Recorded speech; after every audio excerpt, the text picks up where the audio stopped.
bangunan kelas jauh Sekolah Dasar DD Topong di Dusun Sepong Batu, Desa Landi Kanusuang, Kecamatan Mapili, Kabupaten Polewali Mandar, Sulawesi Barat, nyaris ambruk Selasa, 28 Juli 2026.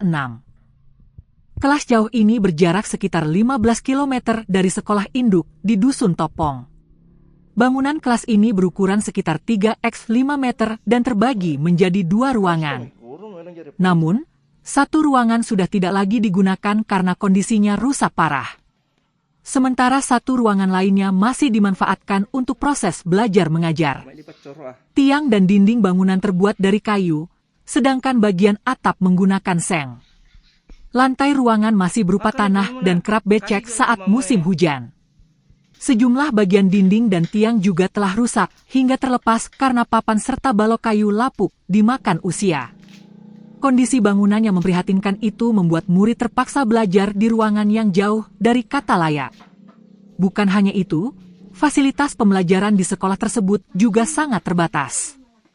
Hanya terdapat sejumlah meja, kursi, papan tulis, serta beberapa buku bacaan yang sebagian kondisinya sudah usang. Kondisi bangunan membuat orang tua siswa khawatir, apalagi saat hujan deras dan angin kencang. Rusmiati menuturkan, kelas jauh tersebut hanya memiliki seorang guru. Saat guru berhalangan hadir, para siswa terpaksa tidak mengikuti proses belajar mengajar dan kembali ke rumah. Menurut Rusmiati, bangunan kelas jauh tersebut dibangun secara swadaya oleh warga sekitar dan hingga kini belum pernah mendapat perbaikan. Sementara guru SD DD Topong, Sugianto menuturkan kelas jauh tersebut memiliki sekitar 14 murid yang terdiri dari kelas 1 hingga kelas 6. Selain itu, terdapat seorang anak yang masih berstatus sebagai murid taman kanak-kanak dan seorang lainnya berstatus sebagai siswa sekolah menengah pertama.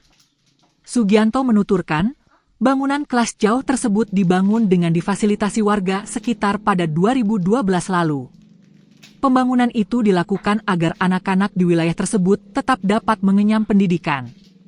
Sebab sekolah lain jaraknya cukup jauh dan melewati kawasan hutan. Pihak sekolah tidak dapat berbuat banyak untuk memperbaiki bangunan yang kondisinya sudah nyaris ambruk itu.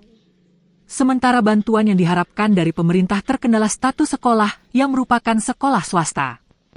Dia berharap pemerintah segera membantu perbaikan bangunan ruang kelas yang sudah tidak layak itu. Sehingga kelak para murid dapat mengikuti proses belajar dengan aman, nyaman, dan tenang. Download Tribun X sekarang, menghadirkan lokal menjadi Indonesia.